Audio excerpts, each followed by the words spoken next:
Друзі,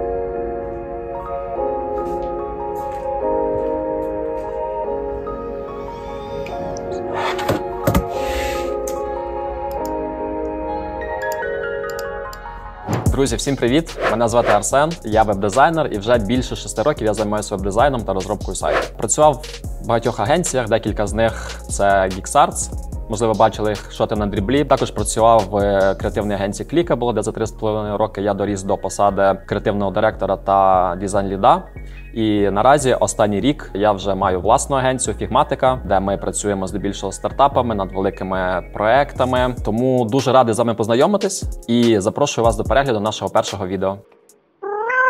Друзі, спочатку я взагалі вам покажу програму цієї першої серії роликів, які будуть на нашому YouTube-каналі. Ми будемо показувати в цій серії весь дизайн-процес, тобто від першого торкання з клієнтом до передачі наших дизайнів на верстку. Перше відео сьогодні це про бриф, про пропозицію. Буде другий ролик про конкурентний аналіз без practices, далі буде монборд та референси, дизайн-концепція, далі буде дизайн, власне, сторінок та адаптив, як налаштувати файл в Figma, як ми ведемо наш менеджмент проєктів Figma. І останній буде наш урок, це про те, як підготувати наш макет до верстки, як зробити UI-кіт грамотний, знову ж таки, сформувати всі компоненти та пропрацювати анімацію. Отже, сьогодні ми говоримо про бриф та пропозицію. Цей етап ми здебільшого створили для дизайнерів-фрілансерів, які працюють самі на себе і, власне, самі спілкуються, самі дизайнять, самі деліверять, все роблять самі. Що таке взагалі бриф? Для чого він потрібен? Дивіться, до вас звертається клієнт, пише, мені потрібен дизайн, але він нічого не знає. Які мають бути технічні обмеження, які є в нього якісь специфіка бізнесу, скільки там має бути адаптивів, чи є в нього брендбук і так далі. Ці всі інші питання ми маємо вирішувати на цьому етапі. Це етап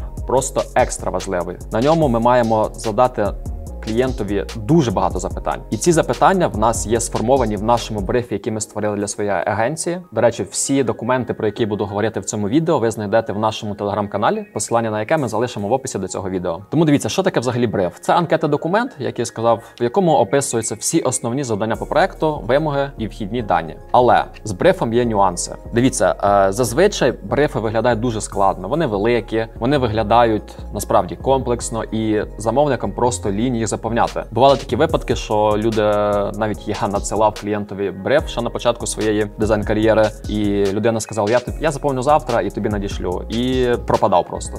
Він бачить, що там складно, все, я туди не лізу. Я піду до іншого дизайнера, який мені задасть пару питань, і все. Тому як цього уникнути? Це використовувати в першу чергу наш бриф, в другу чергу обов'язково брифувати клієнта тільки під час дзвінку. Повірте, це вже перевірено досвідом, що кожен етап, особливо на початку співпраці, ви маєте проводити під час живого спілкування з нашим замовником. Чому? Я розкажу трішки далі. Далі в нас є декілька прикладів наших брифів. Зараз покажу перший приклад, він такий загальний. Насправді цей бриф можна зробити і без дзвінка, якщо ви, наприклад, хоча б спочатку просто познайомились з замовником, вийшли на перший дзвінок інтро, так як ми робимо в своїй агенції. Тобто в нас є декілька типів дзвінків. Як тільки ми почали спілкування, це є інтро-дзвінок, де ми просто зізвонюємось, знайомимось, розказуємо про себе, про свій досвід, про свої кейси, розпитуємо в замовника взагалі в таких загальних рисах, що йому потрібно. Після цього інтро-колу ми можемо надіслати йому ось цей бриф, де є дуже детальні інпути, тобто поля, які йому потрібно заповнити. Про компанію свою, якісь контакти, сфера діяльності, яка в нього УТП, тобто унікальна торгова пропозиція, його сайт компанії, якщо він є, і багато інших дуже важливих речей, які нам потрібно знати під час розробки дизайну сайта. Дуже важливий момент номер 2. Замовник може не розуміти в дизайн-термінології. Тут є такі питання, там, наприклад, як чи є у вас брендінг? Замовник може сказати, що таке брендінг взагалі? Я перший раз про це чую. Чи під скільки девайсів вам потрібно зробити адаптив? Що таке девайс? Що таке адаптив? Тому дивіться, ви маєте бути не просто дизайнером,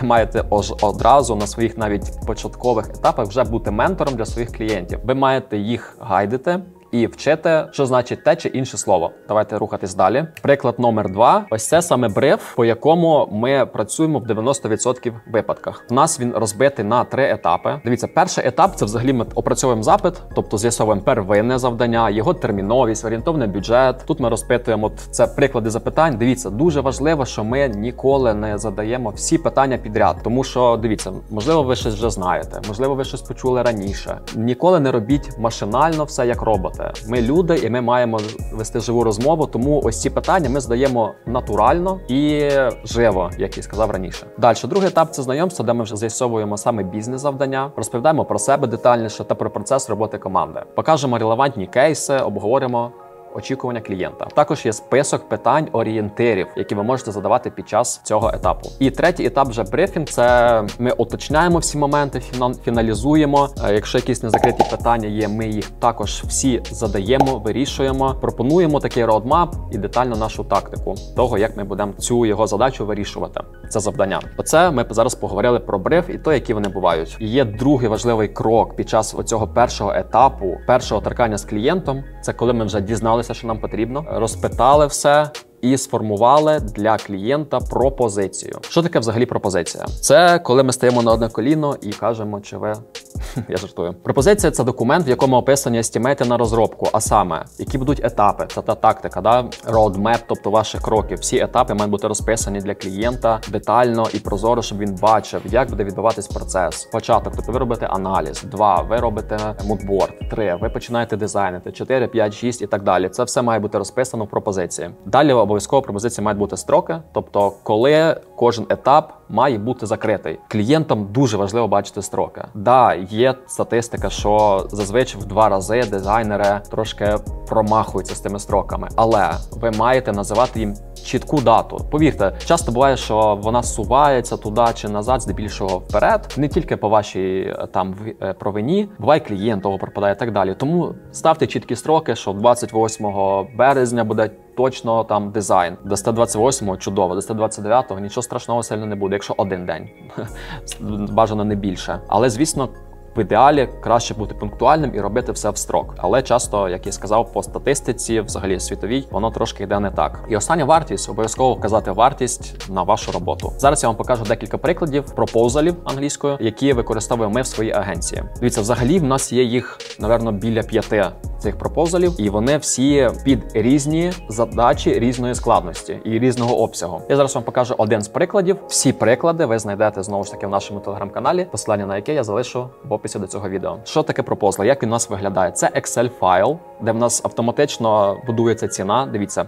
У нас є тут перший – це етапи. Тобто, наприклад, оце, наприклад, у справжнього сайту, який ми розробляли дизайн. У нас є 2 етапи саме коли ми дизайнимо. Це Discovery і безпосередньо сам дизайн. Що таке Discovery? Ми тут розписуємо прозоро і детально, що ми робимо Competitor Analysis, тобто аналіз конкурентів, UX Audit. Якщо у клієнта є поточний сайт, ми робимо аудит цього сайту і виписуємо всі поінти, що зараз не так з сайтом, що потрібно покращити і так далі. До кожного з тих поінтів ми прикріпляємо посилання на example, тобто, наприклад, тому що, знову ж таки, дуже важливо, щоб замовника, якщо він перший раз взагалі звертається за розробкою сайта, було наглядно видно, що саме він має очікувати. І ми підготували такі темплейти під кожен крок, щоб, знову ж таки, клієнт відкрив і детально зі всім ознайомився. Так, далі дизайн етап, мудборд, дизайн концепти і так далі. Тобто, і знову ж таки, example. Це фаза, це скоп робіт, який буде в цій фазі, це ресурси, які будуть залучені з нашої команди. Тобто, на цьому проєкті, власне, працював UX UI дизайнер, дизайн лід, перепрошую, і delivery менеджер, тобто менеджер, який вів комунікацію з клієнтом,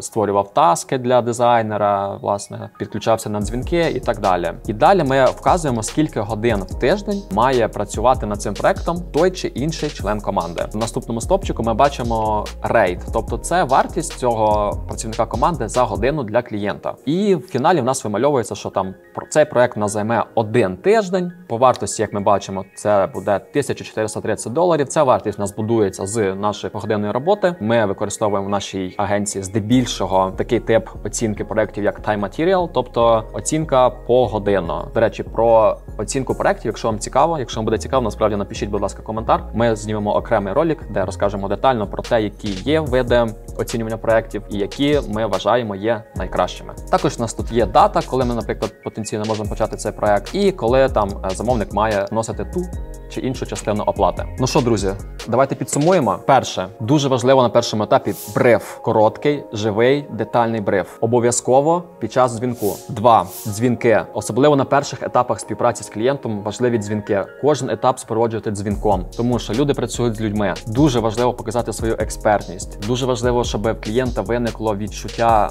безпеки, відчуття довіри до вас. Воно може виникнути тільки під час живого спілкування. І 3. Ми робимо детальну, і прозоро пропозицію, де прописали всі наші етапи робіт, всі сроки, коли буде той чи інший етап закритий, і вартість по проекту. Оцих 3 етапи просто екстра важливі на початкових етапах співпраці з клієнтом.